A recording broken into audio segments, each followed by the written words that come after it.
All right, what is going on, Notre Dame football fans? I'm Tyler Horka with blueandgold.com, Blue and Gold Illustrated, flying solo today. And you might be asking why I'm in this little corridor entrance to the soccer stadium here at on Notre Dame's campus in South Bend. Well, it's because it's cold and it's windy. And Notre Dame football team practiced just down here to my left for the second time in 2024, second spring practice of 2024.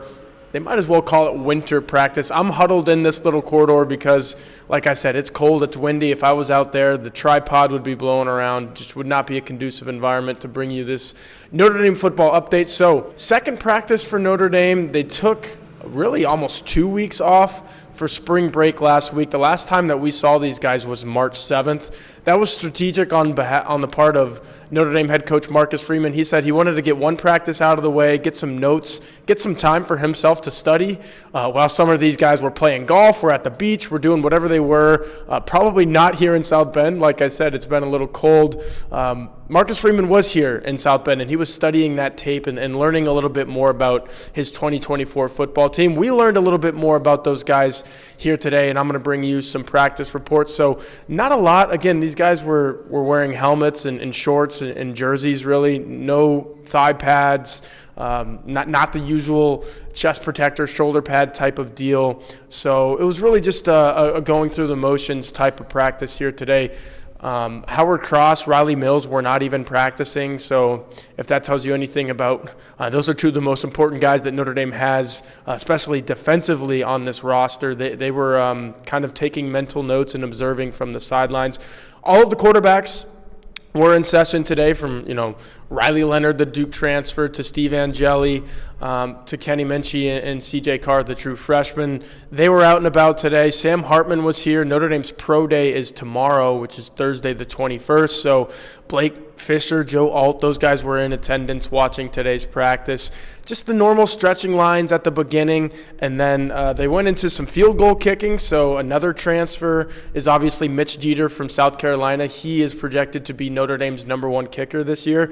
Shaky start for him. He was wide left by a considerable margin from 46 yards on his first kick. Then he made a 41-yarder, hit the left upright on a 36-yarder. Then he made the next four kicks from 36, 34, he made from 34, from 30 yards, from 26, and from 39 yards. Second practice in a row that we've seen him a little shaky at the start, and then he settles in a little bit. So maybe some news surrounding jitters for Mitch Jeter, who was a very accurate kicker at South Carolina. If you go look at his statistics, I believe he's in that 85 to 90% range for his career, and that would be better than Notre Dame's had in the last handful of seasons. Even going back to Jonathan Dorr, who I believe was around maybe an 80% kicker at the best. Spencer Schrader, I believe, might have been below 70% last year. They had him kicking some very long field goals. You're not going to see that from Mitch Jeter, but what you should probably see is that accuracy, like I said, making his last four kicks. Marty Biagi, special teams coordinator for Notre Dame, I think is one of the most demonstrative, outspoken vocal coaches that Notre Dame has. So I'm not surprised that Marcus Freeman has kind of bumped him up to helping with the defensive backs. Mike Mickens is now the safeties and cornerbacks coach for Notre Dame, with Chris O'Leary having left to go to the Los Angeles Chargers to coach the safeties there. Mike Mickens is technically in charge of all of the Notre Dame defensive backs, but Biagi is helping him. And there was an angling drill today where Biagi, I'll read you the full quote. He says, "Punch the hip. We don't want to raise up. We want to stay down." So he was kind of working through the drill with these Notre Dame defensive backs, and again, no pads, so they're barely even thudding out there. They're not tackling really at all. But he's saying, when we are, I want you to punch that hip. Don't raise up. Stay down on it. So just some good coaching there from Biagi.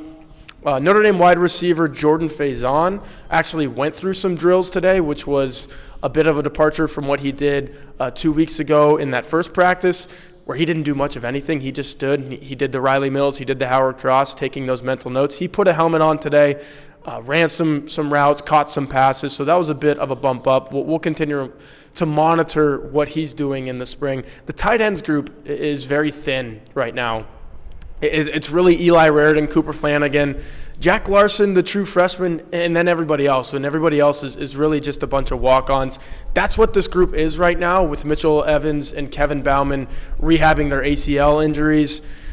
It's just what Mike Denbrock has to work with right now. So I'm looking at Cooper Flanagan to really take a step up. And Eli Raridon needs to stay healthy, and obviously this is an opportunity for him to maybe become a tight end one, especially next year. Mitchell Evans is this group's best tight end when he's healthy, but right now he's not, and Eli Raridon is. So I expect Eli Raridon to kind of do some things to improve his standing in that position group, but this is also an opportunity for Cooper Flanagan as a true sophomore to come in and say, hey, I'm here, I'm healthy, I can contribute for this team. Defensive backs, cornerbacks specifically, there was a drill where two of them lined up and kind of just went the length of the field, mirroring each other in a zigzag pattern to just work on sticking to opposing wide receivers like glue is really what it was. It was a coverage drill. What caught my eye was Benjamin Morrison lining up across from Christian Gray, and Benjamin Morrison is the alpha in that room. Christian Gray, for him to be lining up with Benjamin Morrison, going through that drill, at blueandgold.com, we're predicting Christian Gray to win what was Cam Hart's starting position, opposite of Benjamin Morrison in that starting rotation for the Notre Dame Corners. Predicting Gray to win that, and I think this was a step forward, and not a big sign, but at least a small sign that maybe he's right there with Morrison and filling in for Cam Hart in that other position. So I thought that was notable and that was interesting.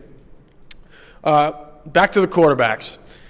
Not a whole lot from them today. They just did their individual passing drills where they're really just throwing balls to each other, and not a whole lot to glean from that. But there was a really interesting drill where quarterbacks coach Gino Guidugli had one of the quarterbacks mirroring a quarterback who was really running a straight line with the ball in one direction, had his eyes that way, but then he would turn and do a 180 and look downfield.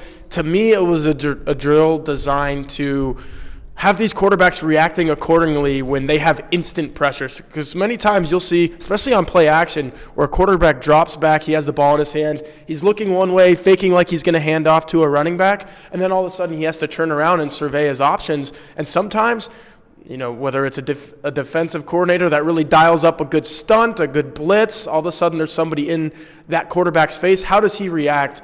Does he throw the ball straight into the guy's face mask? Is he able to get out of the pocket and maybe throw it away if that's the best thing that he has, or find somebody downfield? And this was a drill designed to really get these quarterbacks' mental game up and really tell them, hey, you're going to have situations where that is the case, where there's a guy straight in your face and you've got to do something about it. So I thought that was interesting, and it was a drill that we really didn't see all of 2023. So obviously Gino Guidugli has been at the drawing board, and he kind of drew that one up. I thought it was a really interesting drill. As for what the quarterbacks did in the one period where we really saw them working with other position groups, it was a full 11 across the board offense, but it was a zone read drill where they're not working against a defense at all. I think there were some offensive players lined up as defenders, just kind of as decoys, like, hey, we're here. When this is 11 on 11, there's going to be defensive guys standing right where we were. But really what we were looking at from a media perspective in that drill was what are these quarterbacks doing? Are they making the right reads? And that's what offensive coordinator Mike Denbrock was looking for as well, was, hey, these holes are going to open up. And it was a duo blocking scheme for the offensive line. So two guys attacking one, chip him off, get to the next level, hit the linebacker, and then for the quarterback, is it, okay, do I need to hand off, and is the running back going to follow this duo, or is that getting blown up and I need to get out and get outside? And I thought Steve Angeli probably had the best rep during this drill, which is very notable because obviously Riley Leonard, everything that he did with his feet at Duke, he is that dual threat quarterback. He is maybe one of the best running quarterbacks in college football. Steve Angeli, and Mike Denbrock noticed it well, pulled, tucked run, and it probably would have been a very good gain with Steve Angeli's legs in an actual game. And Mike Denbrock noticed that and said, Steve, you made the right decision here. Good read. That's what we were looking for in that drill. So it says a lot of things. I think this is Notre Dame tailoring its offense, and Mike Denbrock tailoring the Notre Dame offense to his quarterback strengths. Like I said, Riley Leonard is a very good running quarterback. He's very mobile. Steve Angeli, by all accounts, is looking a little trimmer and is looking a little more athletic. He knows if he's going to get on the football field in college football in 2024, and especially on a Notre Dame roster that has Riley Leonard, and look, Riley Leonard's probably going to win this quarterback competition, so Notre Dame's offense is heavily going to be set up to do a lot of these things with the quarterback's legs.